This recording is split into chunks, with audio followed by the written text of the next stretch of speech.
ഇപ്പോൾ അലക്സ് റാം മുഹമ്മദ് കൂടി ചേരുന്നുണ്ട്. അലക്സ്, സംസ്ഥാനത്ത് ഉഷ്ണതരംഗ മുന്നറിയിപ്പില്ല, പക്ഷേ അതിന് സമാനമായ രീതിയിൽ താപനില ഉയർന്നു വരുന്നു എന്നുള്ളതാണ് ഗൗരവമേറിയ വിഷയം. ഇപ്പോൾ സൂര്യാഘാതമേറ്റുള്ള ഒരു മരണം കണ്ണൂർ റിപ്പോർട്ട് ചെയ്യപ്പെടുന്നു. സംസ്ഥാന സർക്കാർ ഏത് രീതിയിലാണ് ഈ വിഷയത്തിൽ ഇടപെടാൻ പോകുന്നത്? അത്തരം നിർദ്ദേശങ്ങൾ നിലവിൽ നൽകിയിട്ടുണ്ടോ? ഒപ്പം തന്നെ കേന്ദ്ര കാലാവസ്ഥാ വകുപ്പിന്റെ പുതിയ മുന്നറിയിപ്പുകൾ എന്താണ്? പ്രജൻ 2024 ശേഷം സംസ്ഥാനത്ത് ആദ്യമായി ഉഷ്ണതരംഗ മുന്നറിയിപ്പ് നൽകിയിരിക്കുന്നു എന്നുള്ളതാണ് ഏറ്റവും പ്രധാനപ്പെട്ട കാര്യം. 3 ജില്ലകളിൽ ഉഷ്ണതരംഗ മുന്നറിയിപ്പ് നൽകിയിട്ടുണ്ട്. പാലക്കാട്, കൊല്ലം, തൃശൂർ ജില്ലകളിലാണ് ഉഷ്ണതരംഗ മുന്നറിയിപ്പായ ഓറഞ്ച് അലേർട്ട് നൽകിയിരിക്കുന്നത് എന്നുള്ളതാണ് ഏറ്റവും പ്രധാനപ്പെട്ട കാര്യം. അതായത് അതിന്റെ മാനദണ്ഡം എങ്ങനെയാണ്? തുടർച്ചയായ ദിവസങ്ങളിൽ ആ ജില്ലകളിൽ 40 ഡിഗ്രി സെൽഷ്യസിന് മുകളിൽ ചൂട് രേഖപ്പെടുത്തുക. ഡിപ്പാർച്ചർ ഹീറ്റ്, അതായത് ഡിപ്പാർച്ചർ ടെമ്പറേച്ചർ എന്നുള്ളത്, അതായത് സാധാരണ രേഖപ്പെടുത്തുന്നതിനേക്കാൾ അധികം ചൂട്, അത് 4.5 ഡിഗ്രി സെൽഷ്യസിന് മുകളിൽ തുടർച്ചയായ ദിവസങ്ങൾ രേഖപ്പെടുത്തുകയും ചെയ്താൽ അവിടെ ഉഷ്ണതരംഗ മുന്നറിയിപ്പ് നൽകാം. ഇന്നുകൂടി പാലക്കാട് ജില്ലയിൽ രേഖപ്പെടുത്തുന്ന ചൂട് അത് സാധാരണ രേഖപ്പെടുത്തുന്നതിനേക്കാൾ 4.5 ഡിഗ്രി സെൽഷ്യസിന് മുകളിലാണെങ്കിൽ ഉഷ്ണതരംഗം പാലക്കാട് ജില്ലയിൽ സ്ഥിരീകരിക്കാനും കേന്ദ്ര കാലാവസ്ഥാ വകുപ്പിന്റെ മാനദണ്ഡ പ്രകാരം സാധിക്കും. അതായത് അങ്ങേയറ്റം കഠിനമായ ചൂട് സംസ്ഥാനത്ത് നിലനിൽക്കുന്നു. പ്രത്യേകിച്ച് പാലക്കാട്, കൊല്ലം, തൃശൂർ പോലുള്ള ജില്ലകളിൽ ഉഷ്ണതരംഗത്തിനുള്ള സാധ്യത നിലനിൽക്കുന്നു എന്നുള്ളതാണ് ഏറ്റവും പ്രധാനപ്പെട്ട കാര്യം. ഇന്നും നാളെയും പാലക്കാട് ഒറ്റപ്പെട്ട സ്ഥലങ്ങളിൽ 41 ഡിഗ്രി സെൽഷ്യസ് വരെ താപനില ഉയരാൻ സാധ്യതയുണ്ടെന്നാണ് മുന്നറിയിപ്പ്. കൊല്ലം, തൃശൂർ ജില്ലകളിൽ 40 ഡിഗ്രി സെൽഷ്യസ് വരെ താപനില വർദ്ധിക്കാൻ സാധ്യതയുണ്ട്.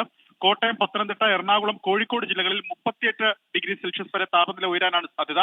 ആലപ്പുഴ, മലപ്പുറം, കണ്ണൂർ, കാസർഗോഡ് ജില്ലകളിൽ 37 ഡിഗ്രി സെൽഷ്യസ് വരെയും തിരുവനന്തപുരത്ത് 36 ഡിഗ്രി സെൽഷ്യസ് വരെയും താപനില വർദ്ധിക്കാൻ സാധ്യതയുണ്ട്. അതായത് ഈ ജില്ലകളിൽ സാധാരണയേക്കാൾ 4 മുതൽ 5 ഡിഗ്രി സെൽഷ്യസ് വരെ ഉയർന്ന താപനില അനുഭവപ്പെടാൻ സാധ്യതയുണ്ടെന്നാണ് കേന്ദ്ര കാലാവസ്ഥാ വകുപ്പ് നൽകുന്ന മുന്നറിയിപ്പ്. ശനി, ഞായർ ദിവസങ്ങളിലാകട്ടെ പാലക്കാട്, കൊല്ലം, തൃശൂർ, കോട്ടയം ജില്ലകളിൽ ഉയർന്ന താപനില തുടരാൻ സാധ്യതയുണ്ടെന്ന് മുന്നറിയിപ്പ് നിലനിൽക്കുന്നുണ്ട്. ഈ ഉഷ്ണതരംഗ മുന്നറിയിപ്പ് നൽകിയ സാഹചര്യത്തിൽ കാര്യങ്ങൾ കുറെ കൂടി ഗൗരവം ആർജിക്കുകയാണ്.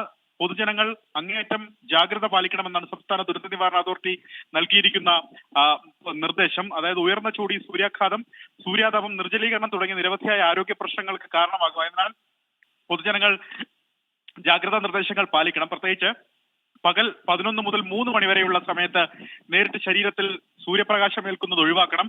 ദാഹമില്ലെങ്കിൽ ധാരാളം ജലം കുടിക്കണം തുടങ്ങി നിരവധിയായ നിർദ്ദേശങ്ങൾ നൽകിയിട്ടുണ്ട്. കർശനമായ ജാഗ്രത ഈ ഘട്ടത്തിൽ ജനങ്ങൾ തുടരണം. അതായത് ഒരു സ്വയം പ്രതിരോധവും സ്വയം നിയന്ത്രണവും ഈ ഘട്ടത്തിൽ പൊതുജനങ്ങൾ സ്വീകരിക്കേണ്ടതാണ് ഇത് പ്രതിരോധിക്കുന്നതിന് വേണ്ടി.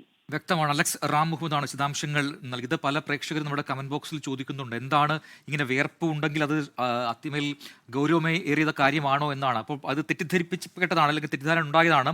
അങ്ങനെയല്ല നേരത്തെ ഡോക്ടർ കെ ജി താര പറഞ്ഞത്. സൂര്യാഘാതവും സൂര്യാതപവും എങ്ങനെ തിരിച്ചറിയാം എന്നതിൻ്റെ ഒരു പ്രധാനപ്പെട്ട ലക്ഷണമായി പറഞ്ഞതാണ്. സൂര്യാതപമാണെങ്കിൽ അത് കൂടുതൽ വിയർപ്പുണ്ടാകും, വിയർത്തൊലിക്കും എന്നാണ് പറയുന്നത്. ഈ പറയുന്നത് പോലെ ഒരു ബോധരഹിതനായി മാറുക, അതോടൊപ്പം തന്നെ ചർമ്മം വരണ്ടു പോവുക, നമ്മുടെ തൊക്കൊക്കെ വരണ്ടു പോവുക എന്നൊരവസ്ഥയാണെങ്കിൽ അത് സൂര്യാഘാതമാണ് എന്ന് സംശയിക്കേണ്ടിയിരിക്കുന്നു. ഒപ്പം തന്നെ നല്ല ചൂട്, ശരീരോഷ്മാവ് കൂടും എന്ന കാര്യം കൂടി നേരത്തെ ഡോക്ടർ കെ ജി താര സൂചിപ്പിക്കുന്നത് സൂര്യാഘാതത്തിൻ്റെ ലക്ഷണങ്ങളാണ്.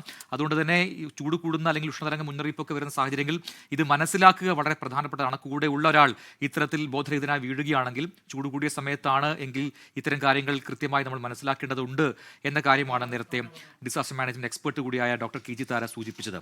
എന്തായാലും കണ്ണൂരിലാണ് സൂര്യാഘാതം മൂലമുള്ള ഒരു മരണം ഇപ്പോൾ റിപ്പോർട്ട് ചെയ്യപ്പെട്ടിരിക്കുന്നത്.